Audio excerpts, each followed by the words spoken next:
So, what's going on? Good night, good evening, good afternoon, good morning, from wherever you're watching from. So I'm watching, because it literally be a movie in my head.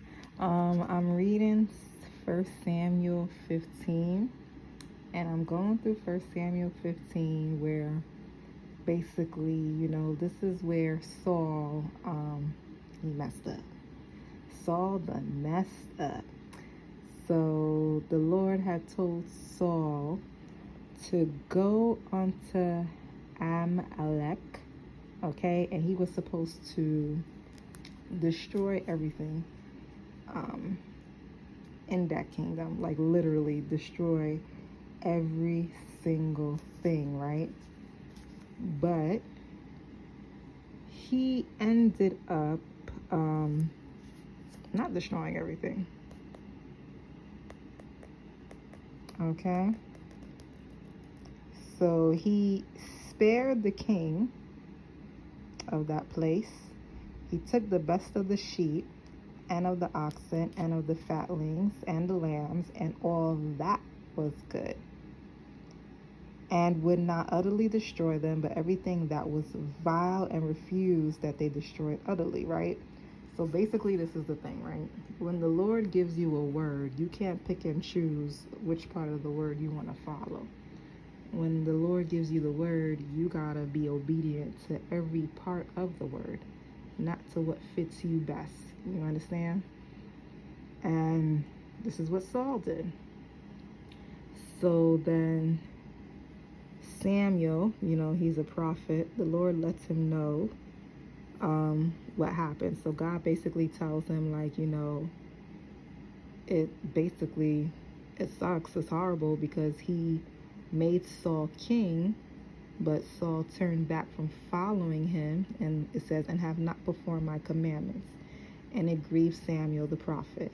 And he cried unto the Lord all night. Because Samuel already knew, like back in the Old Testament, like when you don't follow God, like thank the Lord we have Jesus Christ now.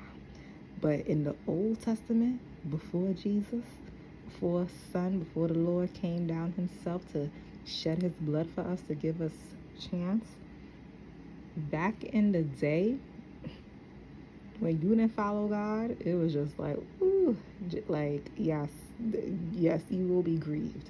Cry, cry, cry.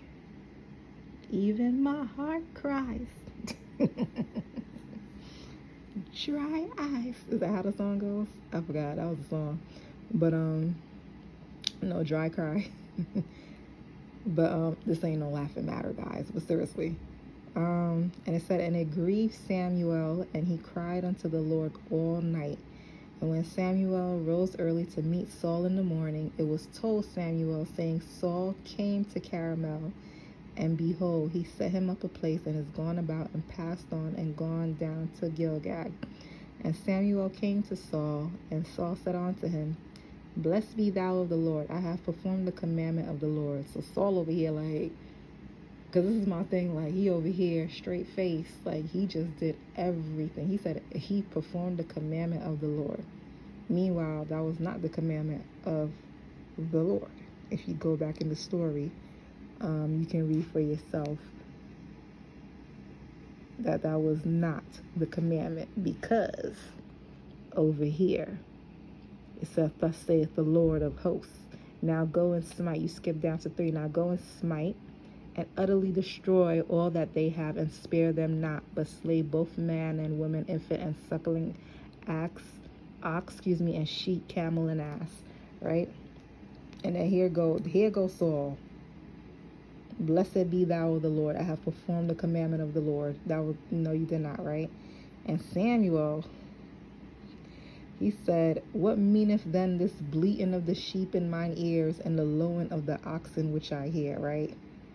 This is the part that got me. It was like, dang. You cannot lie to God. You cannot lie to God. And then Saul was copping the plea, talking about some, for the people spared the best of the sheep and of the oxen. Okay, Samuel wasn't there. But the Lord has showed him and put in his spirit. The Lord has showed him when he said, then what meaneth then this bleating of the sheep in my ears, and the lowing of the oxen which I hear? Bars, right? You know, the Lord will speak to you in many ways, okay? He will speak to you in many ways. He says that, and Saul goes, well, I spared the best of the sheep and of the oxen to sacrifice unto the Lord thy God, and the rest we have utterly destroyed. Then Samuel said unto Saul, stay, and I will tell thee what the Lord hath said to me this night. And he said unto him, say on. And Samuel said, when thou wast little in thine own sight, wast thou not made the head of the tribes of Israel? And the Lord anointed thee king over Israel. Okay? Goes on. Okay? Wherefore then didst thou not obey the voice of the Lord, but didst fly upon the spoil, and didst evil in the sight of the Lord? But Saul is like, yeah, I have obeyed the voice of the Lord, and have gone the way which the Lord sent me, and have brought Agag the king of Amalek, and have utterly destroyed, the people. And he's talking about some but the people took of the spoil sheep and oxen, the chief of the things which should have been utterly destroyed, to sacrifice unto the Lord thy God in Gilgal. Like, the whole point is, like, there's no but, because what the Lord told you in verse 3, and then now you're copying the plea, talking about some but. That's not how it works. When the Lord tells you something, you have to obey his voice to the T. There's no ifs, ands, or buts around it. So then Samuel is basically like, to obey God is better than a sacrifice, and to hearken, to listen, than the fat of rams. For rebellion is as the sin of witchcraft, and stubbornness is as iniquity and idolatry. Because thou hast rejected the word of the Lord, he hath also rejected thee from being king. And this is the problem right here. And Saul said unto Samuel, I have sinned, for I have transgressed the commandment of the Lord in thy words, because I feared the people and obeyed their voice. Do you see this here? Prophet is telling this king here, it's better to obey the voice of the Lord, to hear his voice and obey, than to sacrifice what you feel is beneficial or pleasing to him. Because, and this is the part, because there are many different forms of witchcraft and idolatry. For rebellion is as the sin of witchcraft, and stubbornness is as iniquity and idolatry. This is why we have to go through the word.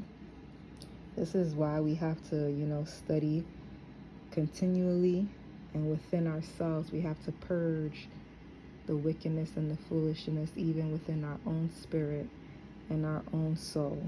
Because, there are many people that are out here saying, well, I don't do witchcraft, I don't do any of this, I don't have no idols, but you have certain personality traits, certain characteristics, which is still considered iniquity and idolatry, is still considered witchcraft. So this is why it's good to read your word. This is why it's better to obey God than obey the voice of people who are like you, who did not create you, who bleed just like you. They go through same emotions, same struggles. They can't control anything. There's nothing, no matter what people say, at the end of the day, they do not hold your salvation. You must obey the voice of the Lord. When the Lord tells you something, do it. I know it can be difficult at times. I know it's hard, but pray on it. He will give you strength. He will give you favor. He will give you wisdom. He will give you understanding. But you have to seek him for it. You have to seek him for it. And another thing too is you can't hide nothing from the Lord. You can't hide nothing from him. He sees everything. He sees everything, and he uses certain people as a vessel. This is real life. This is real word. So I just wanted to share this real quick, you guys. All right, go ahead and read the rest for yourself. The book of Samuel, all the books. Really good. All right, God bless.